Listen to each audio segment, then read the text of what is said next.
Hello. Hello. Something very funny, very unexpected, and definitely shouldn't have happened recently. They let us on TV. No way. They let us on like actual TV, like television. Irish television, so even worse. Not our target audience whatsoever. But now it is. But now it is. So yes, recently we were asked to appear on Ireland's largest breakfast show to talk about basically just being goth and being social media content creators as a goth and various things like that. We were as shocked as anyone else was, and not being people to shy away from challenges and embarrassment and cringeness, we said, yep, let's do that. Sure, why not? Now, today, we're going to react to our appearance on it. We're going to go through the footage of what we actually did on television. And also talk about some behind the scenes, what really happened, how it all came forward and everything like that. Let's get into the horror of it all. Coming up next, we are going to meet the goth couple who have amassed a huge following on TikTok. We've got the candles lit, and they have, I believe it's pretty impressive, transformed Alan Hughes into a goth. You don't want to miss it. That's coming up after the break.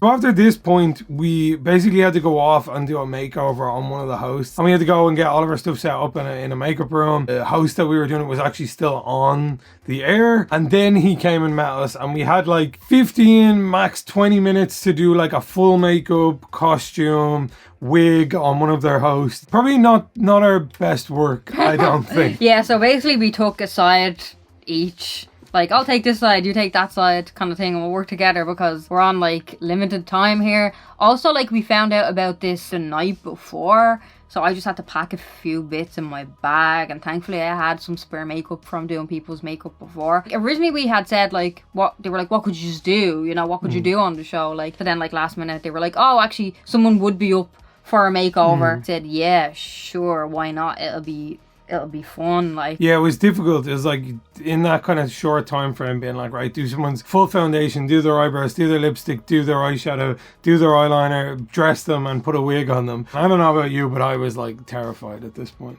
I was sweating. Everybody was super nice and respectful, and it was a very calm environment. And they were so calm and chill about everything that it made us calm and chill about me. Alan was super nice and respectful, while we're doing the makeup, asking us really interesting questions, was interested in everything about the subculture and being respectful and genuinely kind. Trying to understand. Yeah, everybody was nice. Nobody treated us like we were weirdos or freaks or anything. Yeah, look, you've got the sign, the famous sign. Night before they were oh yeah, you can bring a few little bits to decorate and stuff. So I was just okay, we brought the sign just because it's in the videos. It says our name, get our name out there for people that don't know. And of course I had to bring the dolls, funny, and and then I just brought candles. But they lit them. They were is it okay? And we were yeah, and I was so worried. Okay. No, not only that, but they're lighting our decoration candles now. But also I was just so worried for the set and the amount of hairspray in my hair and Conor's hair and everybody's hair. I was oh, but it was fine. You're very welcome back. Now, our next guests have made a name for themselves online, quite the name for themselves online with their content online as members of the goth community. Please welcome goths and content creators, Conor and Lynn. Good morning to you both. Great to have you with. You're looking fantastic this morning. Now, I am missing a co-presenter. I know he's been in your hands for the last little while. Any sign of Alan Hughes?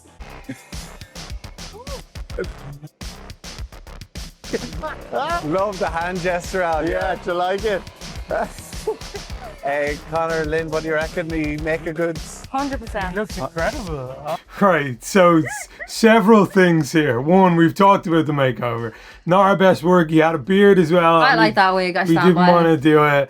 The wig is a little bit... I got that wig for Conor. We couldn't colour in his beard. That wasn't That's the great. main thing everybody was saying. They were could you not have made the beard black? I'm I had 15 to 20 minutes. The jacket fit him really well. He looks good. Obviously, we couldn't change his clothes underneath of it.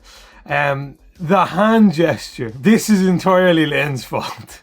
100%. You're going down for this. I'm not taking this one. We were prepping before and he was oh, when I come out, is there anything I should do? And I was oh, just strut, or you can just be moody, kind of whatever. And he was oh, is there anything that goths do or you do? You know what I mean? And Lynn was oh yeah, Conor always does this. I was trying to say this is like Satan, but this is rock. So I didn't want it to be like Satan on TV. So I was like, so I was supposed to take this down, but maybe I just took this. Yeah. And then he was like, oh, okay, this. And we said, I was like, do not do that. It's not going to look good. Like, then even the other host was like, what are you doing?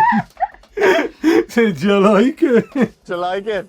You go take your seat. So before we have a chat with Conor and Lynn, let's take a look at some of the most popular videos online. They did ask us beforehand about this as well. Like, oh, is it okay if we show like clips from your videos? I wanted to stipulate that they don't show the normal people one, because I was like, oh, well, this is going on like Irish television. Because I'm not wearing makeup in it, I think maybe it will make me get recognized more. But then in the end, we never said it. And of course, what happened was, decided that the first video we're going to do is going to be a makeup video. so we're going to get started right now with a Imagine being seen like that on telly. first thing they show, of course. But yeah, at this point, like, I'm sat on the couch and there's a little screen over in the corner of the room where we can see what's happening like live. Like, this now is happening. And I'm just looking at it being like, oh my, this is on television. Like this. Goth ice cream. That one I was laughing. Imagine eating ice cream on national television. It's actually really good ice cream. Imagine sitting there on live television, like on a sofa, knowing like tens of thousands of people are watching your stupid TikToks Eating and stuff. ice cream. Eating an ice cream, sat there with a doll. At that point, I was genuinely just like, what is happening? He looks like one of the dolls, don't you? Oh, yeah. Good morning, Conor and Lynn, are also known as the Random Goth. You can see my mic. Yeah, so several things Sorry. here. Look like And me. also, I'm not pregnant. So many people asked, was I pregnant after this? The camera actually just put on a lot. When did you start getting into Gothic culture?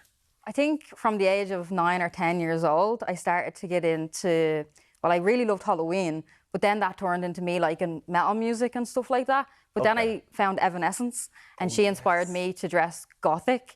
So I started really early. My parents thought it was a phase that I just never got over. So at first they didn't really like me to do it, but now they're very accepting. I didn't want to say the usual.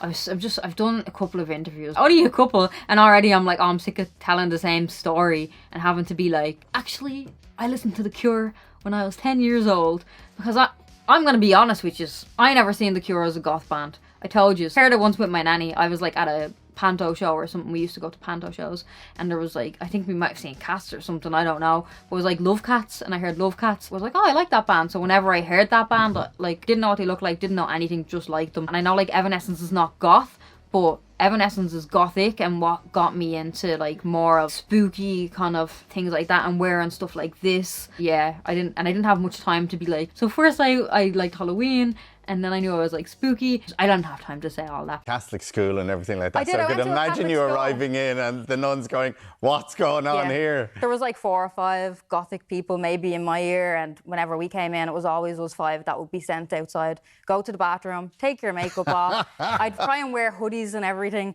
whatever I could do, bracelets, but they would always catch us. I don't know if people really know about this. I guess one day I should probably talk about that because people find it very interesting. But yeah, I went to a Catholic school and I was a goth, and thankfully there was a couple of other goths. Shout out to everyone that I went to school with, because they definitely helped me kind of come more into myself. Are there a lot of misconceptions around goths and the Gothic culture? Definitely, I think so. It is getting better, I think, in recent years, because with TikTok and just online, you can absorb so much more information about things that maybe wouldn't have been as easily accessible before. But I think there are still a few sort of stereotypes that persevere regardless, which is kind of like, oh, all goths are depressed or they all worship the devil and things like that. But I think society And it's the type as a of whole- music. My problem was that they asked me questions that weren't on the script. I was like, oh, I wasn't expecting to talk about like Catholic school, school, yeah. and I haven't thought about that like properly in a while. But yeah, let me tell you something random about that. Like, I think I got half of what I wanted to say. The final point I wanted to make about it was that I do think that general opinions, like, and knowledge about it is getting better. But at least I got those 2 points across. Music and stuff that Yeah. you like, and it's just perceived that you are all these. I don't know what that meant. I understood kind of what he meant, but at the same time, no. We talked about earlier and how like, oh, it's just a music-based subculture, and he was like, oh wow, I never knew that, you know. I was like, oh, look at him getting that point in there. He's like, but everyone just thinks you're like, what? What do you mean? Like, but so it isn't about worshipping Satan, because like you, I think you mentioned like you're Christian or whatever else. The fact that we got to talk about like Satan worship and then to follow it up by me making Jesus jokes is like my favorite thing ever about this. Raised Christian, yeah, love Jesus. So is it a... But like one thing I had said and I always say about interviews is that I don't want to talk about like religion and stuff like that. And I did kind of say I didn't want to talk about it, but I think he got like a little bit off script, but hilarious. So is it a musical thing then, or what is it? Yeah, so Goth is a music-based subculture that was kind of born in the early 80s. It spread off from like the post-punk music genre, and bands like The Cure, Susie and the Banshees, Bauhaus. Yeah. They kind of went a more melancholic gothic rock route, and then fans of the subculture,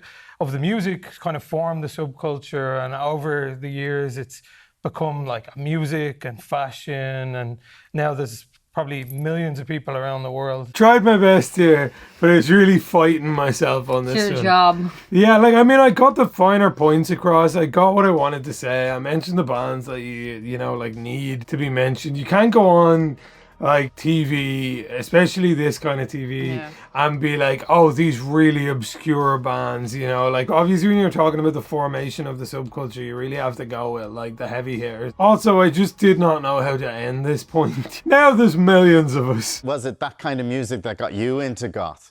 Yeah, well, I think goth was something I was always, like, interested in, even from when I was younger.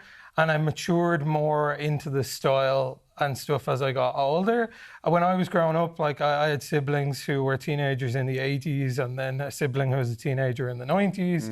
And all of them were very kind of interested in alternative culture of the time. So growing up, I had already got like CDs with The Cure, and then for my other sibling, I had stuff like 9 Inch Nails and like 90s gothic industrial stuff. So it always kind of appealed to me even from a young age. Well, you're not lying, yeah. Yeah, I'm not lying. I answered this the way I wanted to. I had such a huge library of alternative music from the 80s to the 90s that I was just absorbing as a kid. So you are the Random Goth Couple online. You've been going out with each other, is it 12 years? How did you meet? 12 years, We just celebrated. We just celebrated our 12-year anniversary. How did you meet?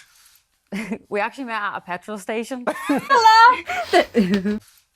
This was right after our anniversary, so they had asked us in the calls beforehand. We didn't think they were going to actually talk about it on TV, because we were like, they're talking about like YouTube and TikTok and goth and stuff. So that caught us really off guard, and as always, it's very funny. Hanging out with another bunch of goths, and we all kind of It's just somewhere that they hung out. Could have been anywhere. At the petrol station, I don't know why. It's just, you know, you could go into the shop and buy what you wanted, and there was a shed back there. And, what? I love how you went, there's a shop, you can just go and buy things. And you're like, there was a shed. Like, Okay, because I didn't want to say, because what we did in the shed, I didn't want to say what we did in the shed. What? Well, that sounds way worse. I know. We did a Q&A on this like 2 years ago of how we actually met. We did meet at a petrol station, and there was a shed. So go check that out if you want to hear the actual story of how we met. Are there clubs? Like, do you just meet up? Are there nights out, Are there cafes clothes, you or go do you just go to the to? petrol so station? walking around, you might not think there's actually that many goths, but once there's a night on, they all come out, and you say, where have you been hiding? Yeah. So there's a couple of goth nights at the moment. Sometimes they come and go due to popularity. And would there be an online thing where you can keep in touch? Not Yeah, really. well, just Facebook, Instagram, WhatsApp, everything. the like that. usual, yeah. Not really WhatsApp. I don't think there's a God WhatsApp group, no. If there is a goth WhatsApp group, please, someone add it. Also, there probably is a goth WhatsApp group. Obviously, there's on loads, Ireland. hundreds. Is there like, you got like a WhatsApp group or whatever? Hey, don't forget to meet us on Saturday at 4 p.m. for standing at the graveyard looking menacing and stuff like that. But yeah, this is it's funny when we like thinking, looking back on this, is like literally not even like a month and a half ago or something. And it's like some of the club nights that we were talking about Gone. died a lot. We had a good resurgence, and now I don't know, it's just all kind of died again. We were talking about that, the way people perceive you, but also that it's a very open community, and like with the queer community as well, like embracing that, and like people may not be coming out or feeling like they were different. They sort of, you all nearly come together like that. Definitely. There's a huge correlation between goth culture and queer culture. I think there's a very strong mutual understanding between us what it's like to be judged by society or seen as different or unusual. So it's great to have that kind of bond between us. Finally now I'm answering like a normal person. I'm glad if there was one answer that I answered well and cohesively, it's about this one in particular. And I kind of struggled a little bit thinking beforehand about whether or not I should raise this point, because I was a bit like, oh, I don't know if I should be the person, you know, like to talk about this. But then I was talking to other people like about this in particular, and they were like, yeah, like of course, you know, like that's such an important part of culture, and whether or not, you know, like you're a queer person, the fact that you're bringing, you know, like awareness to it and highlighting the importance of it is good, like no matter what. And I do think there is this massive correlation like between queer culture and like I've seen so many people be like goth culture is queer culture, because it is. They're so intertwined. Like everything that is goth basically came through queer culture or through different kind of queer people. Maybe not every single person, but there are always that kind of like that movement around this kind of thing, you know, like there was always so many queer creators and like fashion designers and musicians and stuff who helped build it from the ground up. And it's the same with like horror movies and things like that being like such massive analogies for, you know, like life as a queer person and like how you're being perceived, and there's a lot of analogies and that kind of stuff. And I think to kind of skip over that fact is to just completely disregard what like an essential cornerstone of the entire history of the culture that is. The fact that I got to sit on morning Irish television and talk about this, I'm super proud of this. I hope that more people, like queer people, can get this kind of spotlight to talk about these kind of things and like how important it is specifically around like preserving culture and history and subcultures and things like that. You have huge following on social media, Instagram, YouTube, TikTok, like TikTok insane as well. Like what is it about your content that's really made it take off? You tell me.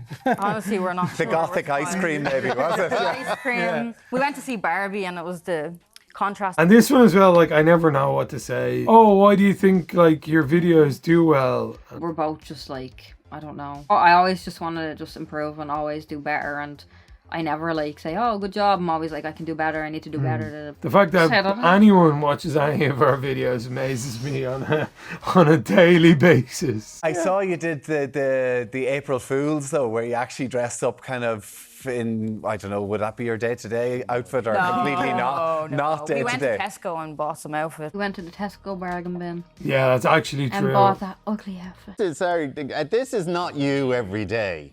No, well, not really. We would wear black, but we wouldn't do a full face of makeup because we'd run out of makeup. So except for now, when I do. Listen, thank you so much for the makeover. No I think it looks great. Yeah, fair play to you. Conor and Lynn, and of course, if you want to find them online, it's at RandomGothCouple.